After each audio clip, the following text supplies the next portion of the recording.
Hello, everybody. Coming to you from San Diego. Like she said, this is trauma-informed positive youth development. So let's get started.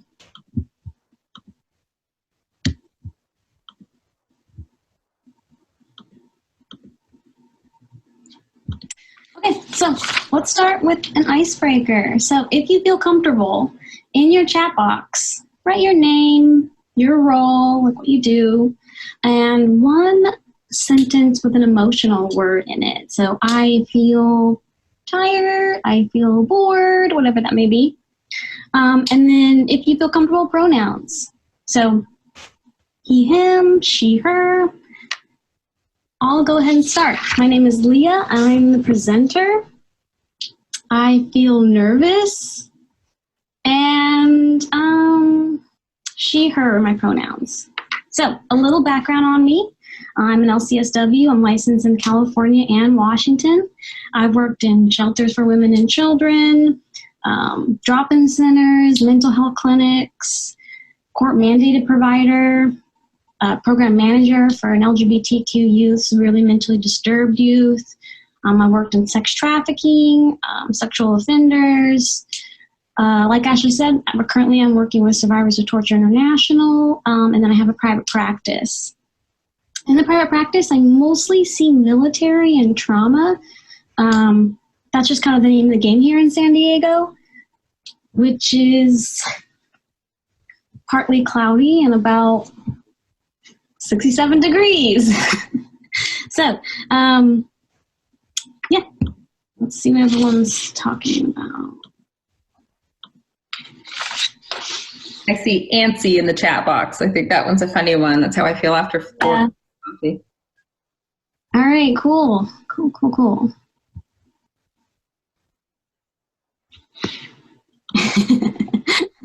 All right, that's fun. All right, so what are we doing here exactly, right? Let's talk about the agenda. We're going to go over what is trauma. Does trauma shape the behaviors and reactions in adults and children? And what about the unique characteristics and their impact on trauma? All right, and also diversity's impact on trauma reaction. We're going to go a little bit over bias and a few tips and tools. All right, first off, what is trauma? It could be so many things. It's something that threatens your physical, emotional, and psychological harm. It can be an injury, death, sexual or physical abuse, domestic violence, child abuse, community and school violence, medical trauma, accidents, acts of terrorism, war or conflict, natural or human-made disasters, suicides,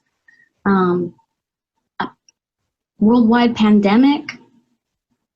The rates of community violence range up to 85%, and the victimization is up to 66% in our community. That is huge. We're talking about U.S. alone here. And up to 43% of youth are exposed to sexual violence. 2.5 million people were impacted by worldwide disasters in the past decade. How many of those were youth? What about COVID-19 and the pandemic that's going on right now? How does that impact these people? We'll get back to that later. What about border camps? Imagine being in a foreign country, not knowing anyone, unwanted, young, on a cold surface, hungry, sick, haven't brushed your teeth in days, not knowing when your next meal is coming or where you end up, and you're separated from your family. What kind of environment does that make for a child who's developing, right? I worked with trafficked youth in San Diego as well as some trafficked adults in Nevada, and I saw that trauma showed up in so many different ways, from their physical appearance to impairment in motor function. So we can't rule anything out as being a reaction or a response to trauma. ADHD sometimes looks like very similar to PTSD, and it can be caused by so many things. Being an EMDR therapist, which is eye movement, EMD, desensitization, rehabilitation, I see that trauma comes in various size, shapes, and subjects. So we can't look or rule out anything as being a trauma. Anything that shocks us or is disturbing. All right, so second off, how does diversity impact trauma? Well, first, perceptions of the traumatic event itself. We're looking at cultural context, historical background, membership to a minority or community group will impact how one perceives the actual event. Some examples would be dreamers and their standing in our country right now. That went from okay to not okay overnight. And how does that impact somebody? Or what about Jewish community and their historical trauma that's passed down? Historical trauma being collective experience and a cumulative and intergenerational impact of trauma. We see this too with Jehovah's Witnesses and their role in the Holocaust. And again today, when they're mocked and people still view them as not as traumatic because of the numbers that they lost.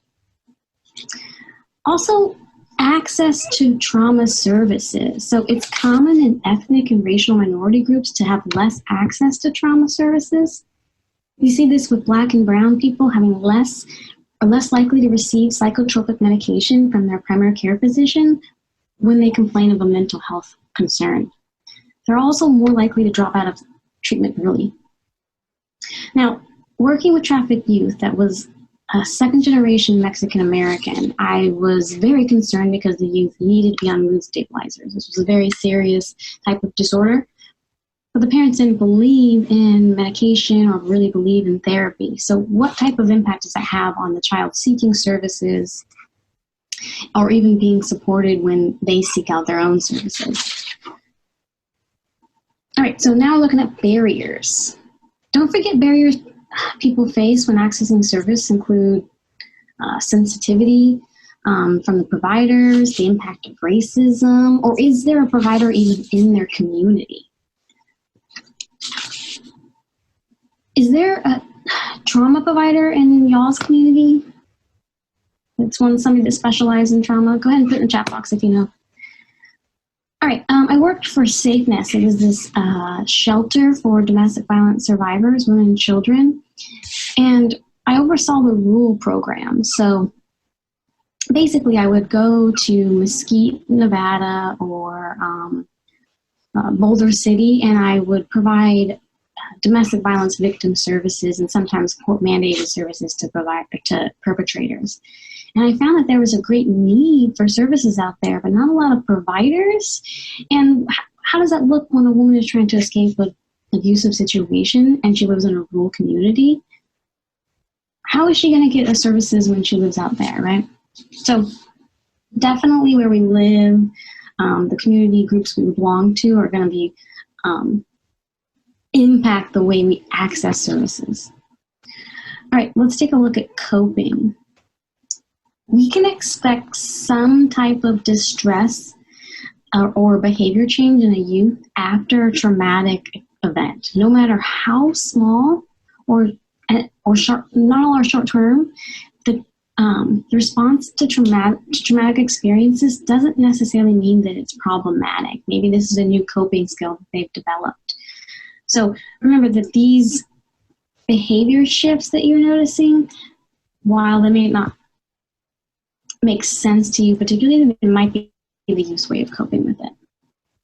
When it comes to children, several cultural factors impact their risk to exposure to traumatic events, including developmental level, race, ethnicity, exposure to past trauma, socioeconomic status, availability of resources and family, like we just talked about.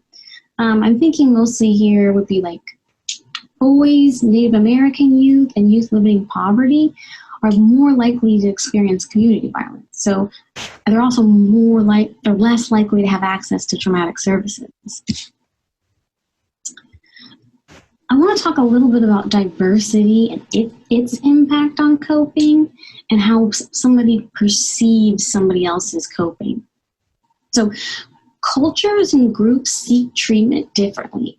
It might be council of elders, a high-standing member of their community, clergy, or a professional. We're looking at two different things that play into how somebody seeks treatment from a cultural or community group. Stigma, which plays a role in how they seek help, right? Their past experience with helping professionals. And racism and discrimination, which is access and perception, right? Like saving face. In my community, do we, seek out services? In my community, do we admit that we're feeling this way? I had when I was working with trafficking youth, I had a Black youth female that didn't want therapy because we offered bus passes in exchange for them showing up on time to kind of motivate.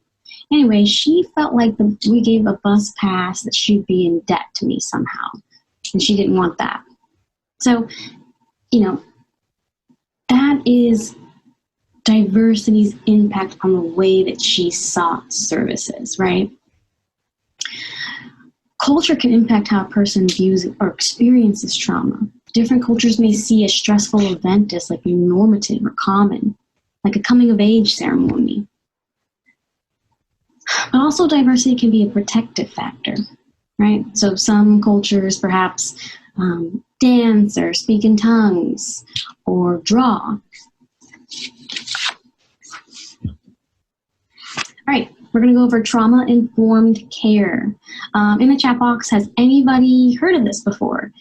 It is all the rage in California, and it is extremely difficult to maintain and practice. But once you get it down, it's pretty easy after that. What is it? It's an approach that understands and accounts for the impact of trauma on individuals and aims to provide care and support that's inclusive and welcoming to all. So there's 6 principles to this. We have safety. Are you providing a safe space? Meaning, are you judgmental? Are you approachable? We have trustworthiness and transparency. So can I trust your word? Peer support, that's empathy. Can you imagine life in my shoes, right? Collaboration, that's solving the problem together. And empowerment, help you help yourself, right? When I'm speaking to a client. Or encouraging someone. Cultural, historical, and gender issues, like what is their experience with this? How does that look in action, right? You're probably asking yourself, well, say a youth appears standoffish and dismissive, right? Like too cool for anything. We're thinking punk, right? Punk kid. Or maybe waiting to see what type of person you are, right? They're going to maybe challenge and see if you're open to putting in the work. That reminds me of I had a Navy sailor come in for anxiety that they would experience right before bed, no other time. And they were really tight-lipped, never gave me any information. I always felt like I was pulling teeth, right? Never made eye contact. Now, is this a resistant client or perhaps a sexual assault survivor, right? Let's take a look at the impact of trauma on reactions. All right, so attachments. Trauma can impact the way somebody forms attachments to people around them. That can look like separation anxiety or detachment from their family and friends or community group or peer group. The reason trauma impacts attachments is because it disrupts a child's ability to feel safe in their world, which can lead for them to feel chaotic in other relationships, from authority figures to friendships to peer. So how does this show up, right? So I'm thinking of like shares too much too soon, right? Or there's like drama in one friend group or another every single week. All right, let's take a look at physical symptoms. So I'm talking like somatic symptoms at first here. Headaches, stomach aches, right? Those are common with individuals who experience trauma. Like physical conditions can all the way from childhood into adulthood that could show up like migraines or digestive issues, physical pain or discomfort that they can't really find a source for. This probably shows up when like maybe a youth always gets a headache or a tummy ache during a certain activity. A stressful environment can impair the development of the brain and nervous system, but on the flip side, neglect through absence of mental stimulation can limit the brain's developing to its full potential. I saw this a lot in the shelter when a child would have like a very extreme startle reflex, or maybe nothing at all, like with a loud sound or something banging. Youth who have experienced trauma frequently suffer from body dysregulation, which means that they over-respond or under-respond to some type of stimuli. This can lead to like injuring themselves or getting injured and not even realizing it. Also, when we're talking physical reactions here, critical thinking, problem solving, reasoning, right, can occur in children and adolescents who have trauma histories. Issues with planning ahead, problem solving calmly, and also considering consequences, both negative and positive, of are present in children who have complex histories of trauma. I'm thinking if a child is laser focused on survival or keeping themselves safe, whether it's emotionally or physically, then they're not going to really care about stealing food to eat or taking something that they need. So is that a child acting out, or is it a child responding to some type of trauma in the home? Emotional and mental. So emotional regulation and being able to identify your feelings. Quick, everyone, right now, what is your emotion? In the chat box. Did I startle anyone?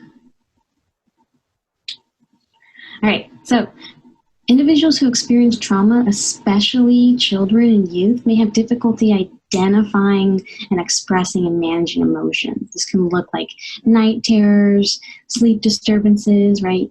Anger and irritability, sadness, anxiety, development of new fears out of nowhere, belief systems. Also disassociation, which is common in children with histories of traumatic experiences, and it's when a child experiences overwhelming or terrifying event, they may disassociate or emotionally and mentally kind of check out. They feel like detached from their body, like a fly on the wall of their own life. Can you imagine going through childhood like that? All right, so how does it impact behavior? Oops.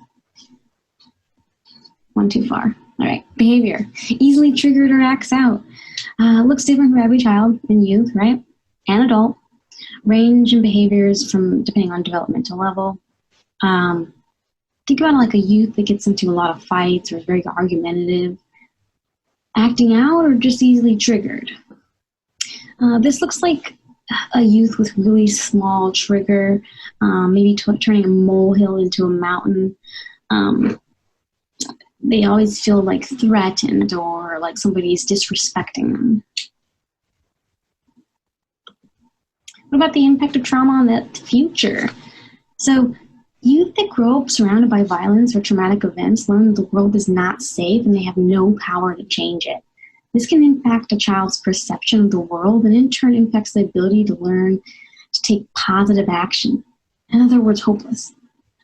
To plan for the future, a child must learn to value themselves and get a sense of hope and ability to see if their own actions have some type of meaning or value. This is crucial. If a child doesn't learn that what they do has consequences, sometimes positive, then they don't feel like they have any power to make changes for the good, right? Like think about all these young advocates for climate change right now. It's important to celebrate any attempt from a youth, young adult, child, any attempt at all. They need to learn that if they follow through with actions, that their actions do have meaning. Right, the economy. Child abuse is costing the U.S. economy $2 trillion every year, the CDC says. Each case of child abuse that isn't fatal cost the economy over $800,000 from court fees, legal fees, to medical costs, indirect medical cost. That's huge. Remember that youth and children are our future leaders, doctors, as well as criminals. And what type of future are we showing them? All right. I think let's take it to a poll. Yes, let's try that. Hang on. Okay. Is this our ACE poll? Yes. Okay, thank you. I'm going to launch a poll, and you're going to see it if you're not on the phone. You have to answer, you have to click an answer before you can submit, and this is anonymous, so don't worry about us seeing who did it.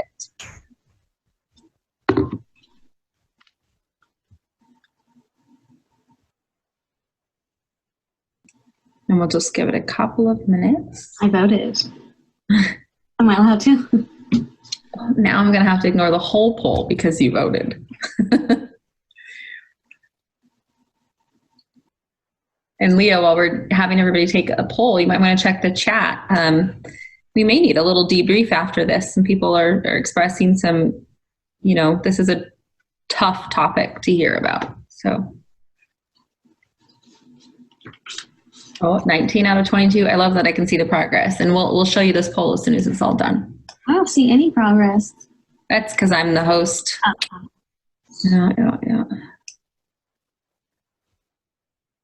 I told myself I'd leave it open for a minute. We're at 54 seconds. So you have a couple more seconds to get it in. All righty. I'm going to end the polling, and I'm going to share the results so everybody can see it.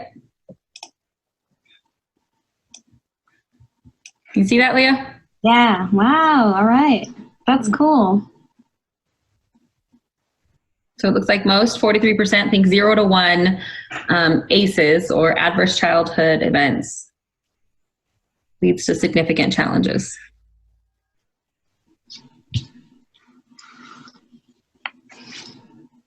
All right. Let's take it back to the PowerPoint.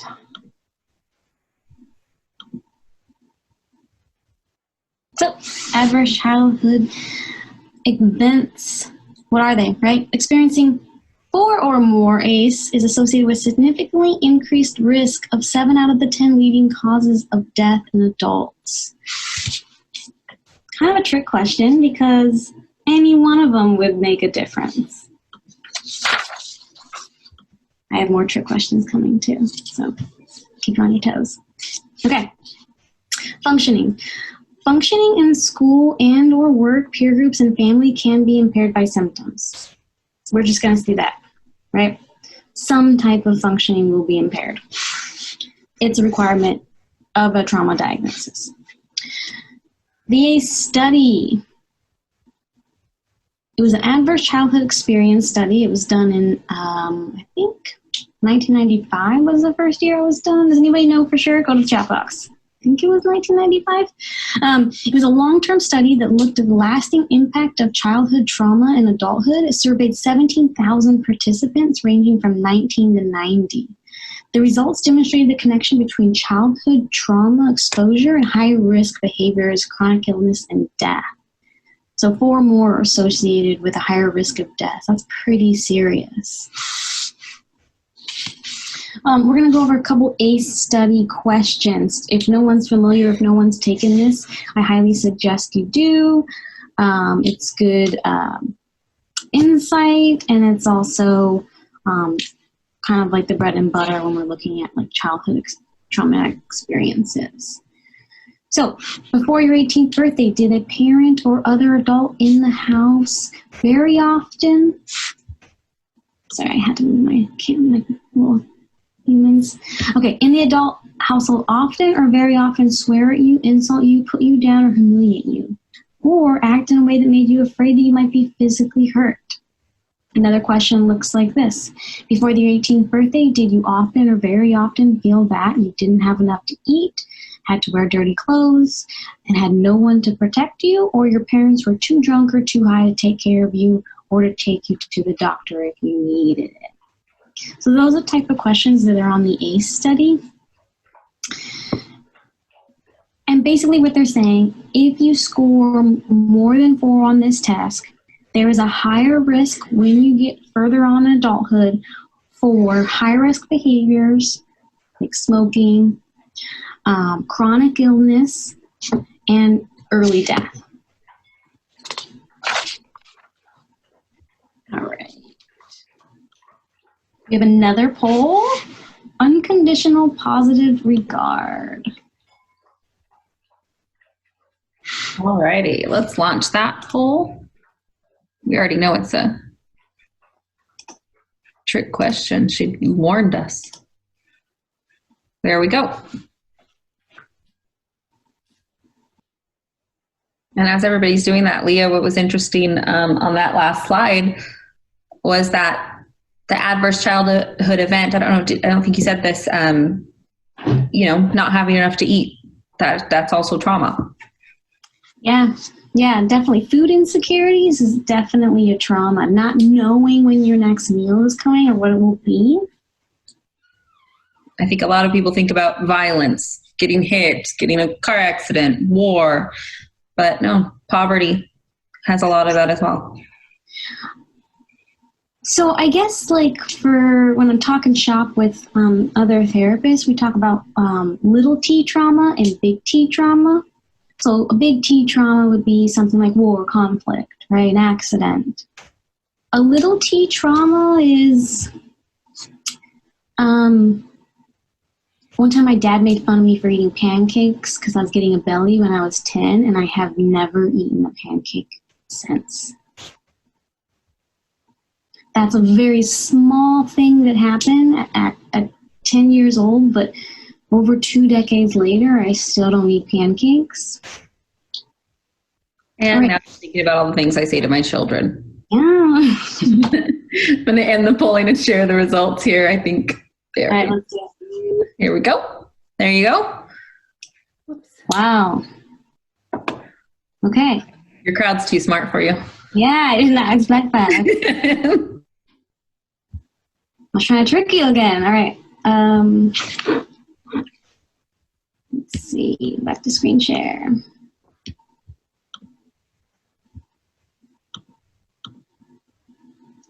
Okay.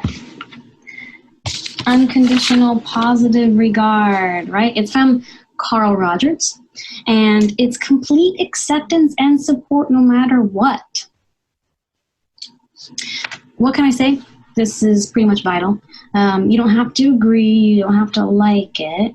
You have to show acceptance and support. There are no conditions to these acceptance. People have permission to have their own feelings. There's nothing to do with you, and there's nothing there to satisfy something in you. They exist completely outside of your world, right? This is vital when we're talking about therapists. I have to be a blank slate, right? And just show 100% acceptance and support. Because healing from trauma can depend on countless factors, from current coping skills, severity, life stressors, secondary traumas, mental illness, it's important for mentors and providers to have certain traits. And unconditional positive regard is a really useful trait when we're working with youth, as well as active listening skills. We'll get to that later. And a non-judgmental attitude and just some patience. All right, so where might this show up, you ask? What about clothing, fashion choices, right? Outward appearances. Youth can control very little. Maybe dress is a way that they express. I'm thinking like maybe drawing with a Sharpie on their jeans is a way that they are coping with something, or handling some type of average stressor. Also, we're talking about generational differences here. So generations see things through their own lens. What about like technology, perhaps? And people who aren't really like technology savvy, how are they connecting with their loved ones right now? Or like, maybe open up to the chat box. What is a defining moment in your generation? Think back to like things that have happened across your lifetime. What is something that defined that generation that you're from? For me, 9/11. For these, class of 2020, COVID-19, or perhaps maybe the Great Depression. We got some good ones in there, Leah. You should check it out. The assassination. Oh, wow. Yeah. Star Wars. Star Wars. Yes. Hairspray. I love that. You also have a question up there. What is it? I think that quite came when we were talking about trauma reactions, I believe, Selena. What about if one of your parents died? I believe a close family member dying is on the ACE study. I believe so. If somebody knows any different, let us know. I got the Googles right in front of me. Okay, so gender differences, or generational differences, right? That's how we perceive our generation and what happened in it. Also, this might show up where we can practice unconditional positive regard is maybe gender identity. I put 3 links up there. You obviously can't click them, but one is LGBThealtheducation.org, HRC.org, LGBTQnation.com. Those are some great resources if you want some background. But basically, the gender identity, in a very shortened definition, is a person's sense of one's own gender, and it may or may not be connected with the gender that they are assigned at birth. So, how does that show up, right, you're asking? If somebody comes at you with a gender that may be different from what they were assigned at birth and is hard for you to understand, just show some, support and acceptance from what their experience is. No, not asking really necessarily to agree with that. All right, so we're going to talk about bias. This might be a little tough, right? Bias is the tendency to favor one thing over another. It's natural and normal, and sometimes it can be very hard to admit and recognize. Try to avoid falling into I see everyone the same. That's just a trap, and that doesn't really do anything for us. To ignore the racial and ethnic differences is to reflect a type of bias. So make sure we're taking into account the biases we do have, instead of just ignoring, I see everybody the same, I treat everybody the same. Really big that's working, I learned this when I worked with trafficked youth. We always told ourselves to say, instead of what's wrong with you, or what's wrong with this kid, what's wrong with this youth, what's wrong with this person, maybe what happened to you, right? What happened in your life that made you present and show up this way? When our personal bias go unchecked, we could make inappropriate decisions or actions. And bias can pop up in actions or beliefs of the youth. It may be a agency thing, and it could show up in organizations or policy or procedures. I'm thinking maybe Jewish holidays. Are we planning a training or some type of meeting on a Jewish holiday? As a therapist, if I treat every client the same by ignoring factors, I'm doing a disservice, right? Because the person's group they belong to makes an impact on that person. I'm going to give you an example. And if we want to open up to the chat box, since people want to maybe throw up some bias if they feel comfortable, I'll go first. Okay, I have a client. It's a female college freshman. Her parents have are going to pay for all of her college, have paid for her apartment. She lives alone. Pay for her car, pay for all of her, out-of-pocket therapy. All of her expenses are completely paid for. And I'm sitting as a therapist who's in a lot of student loan debt because I'm a first-generation college student coming from, a very different kind of background. I have to recognize as soon as I have that red flag in myself, that warning sign that comes in that says, okay, my bias is popping up, right? I'm not coming from a non-judgmental perspective at this point because this triggered me, right? That's a bias of mine. That's a perfect opportunity for me to kick in with unconditional positive regard, right? To just show 100% acceptance for the person, no matter what. So if I didn't know my bias going into that, imagine the kind of response I would have given that client if she's talking to me about something. All right. So a comment in the chat box. I actually like to be treated the same. How would you respond to that? Let's go back. Let me see here. Chat box.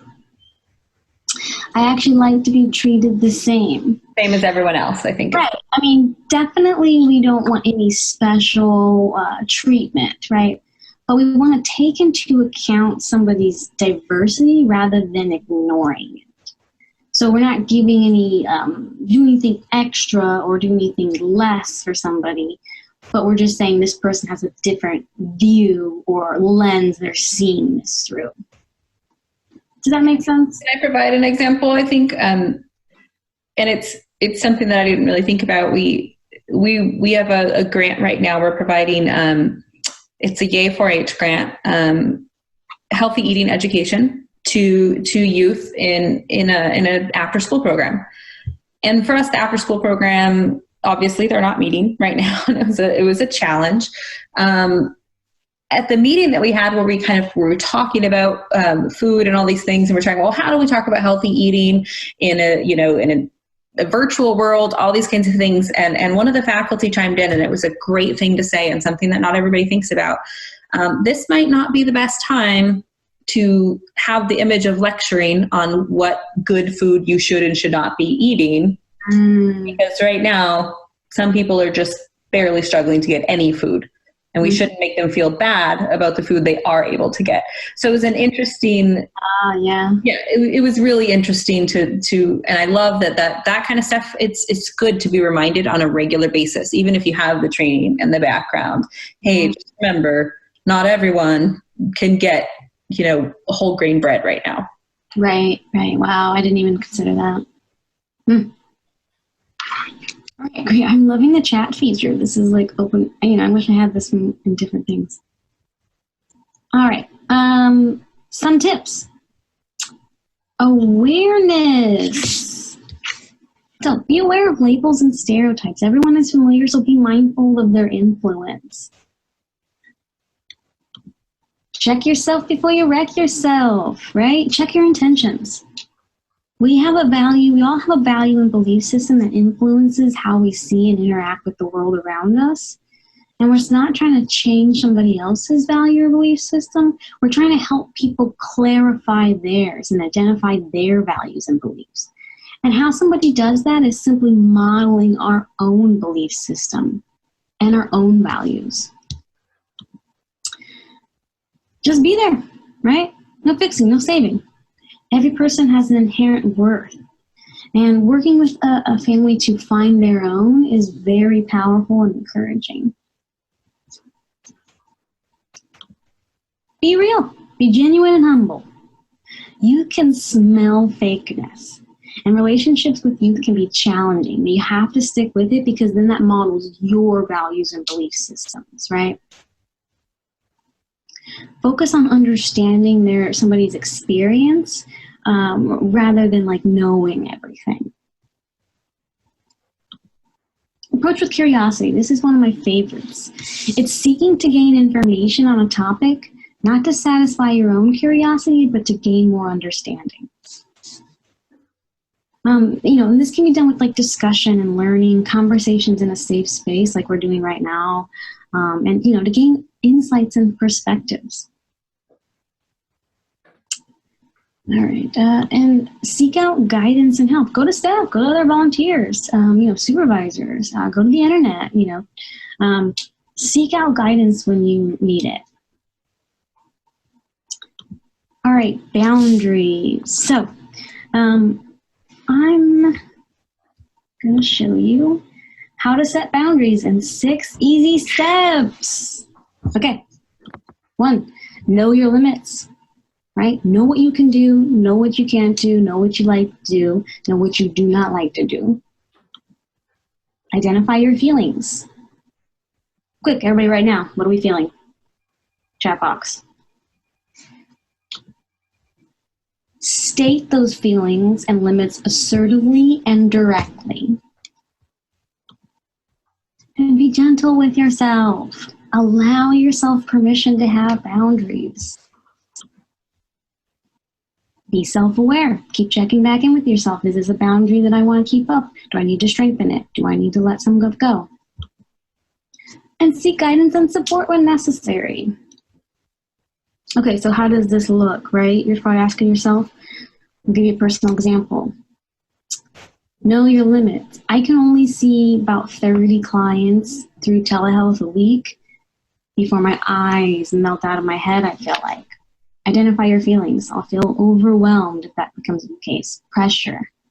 State assertively and directly. My hours are from 10 to 6, Monday through Friday, right? Be gentle with yourself.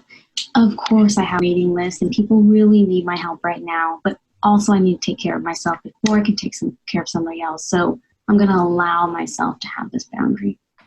And be self-aware, right? I might feel physically like I'm okay to do another couple telehealth sessions, but am I really? And seek guidance and support every Tuesday, 2:30, with my own therapist. All right, and self-care. It's cliche, I know. Very simple. I'm not going to give you some tips, right? There's a billion articles online right now that tells you how to self-care. Bottom line, do something that brings you joy. Remember, having and maintaining a relationship is a process. Don't force anything. Just let it form organically. Some more tips. Use your expertise to help youth build new skills. This reminds me of, did y'all hear that a couple months ago, maybe it was like late 2019 now at this point, but a new artist got discovered through somebody sampling it. The artist was called Ozzy Osbourne, right? A whole generation of youth don't know who Ozzy Osbourne is, and now they discover and think it's really good music. So just because you have an interest doesn't necessarily mean that youth has one different. Maybe you can connect on something like music or, sewing is all the rage right now, right? And foster and strengthen existing skills and interests. This is just encouraging somebody, offering encouragement. And tap into existing supports. This might include clergy, right? And youth and adult mental health first aid training. I've taken this before I was a clinician. I know that Ashley's taken this. This is really good. Has anybody heard of this? Has anybody taken this? Chat box if you know of it. It's fantastic. I highly suggest it. And basically, in the roundabout, it's recognizing red flags and resource building with youth and adults. And active listening, right? How can I help you right now? Maybe you don't have all the answers, but we can just simply show up, right? And just be present. And the simplest way to do that is simply say, what can I help you with right now? What do you need from me right now? Maybe it's a glass of water. Maybe it's somebody to vent to. Draw on existing strengths, like I said, because the community and the family around that person knows how to cope with something. So that's where you're going to see the most strengths. All right, I said I was going to go over active listening. We have 2 ears and 1 mouth for a reason. My father says that, which is very weird because he never stops talking. But anyway, so active listening is listening rather than passively hearing. And we're going to give you some steps here. Let me just move this. All right, so steps. Pay attention. Who all looked at the screen just now when I said that? Did anybody? Did I catch anybody not paying attention? From the chat box if I startled you. Okay, so step 1, active listening. Pay attention, right? This could be just listening and looking at the person, right? And mirroring their body language. Also, if they're making eye contact, you make eye contact. They're leaning forward, you lean forward. Acknowledge, right? Just acknowledge what they said through a head nod or, go on, I'm listening. like you were saying, feedback or some validation. Reflect back what you heard. So what I thought I heard you say is, so what I think I'm hearing is, and then shh, right? Interrupting wastes time. We hear things through our own lens and our own perception of reality.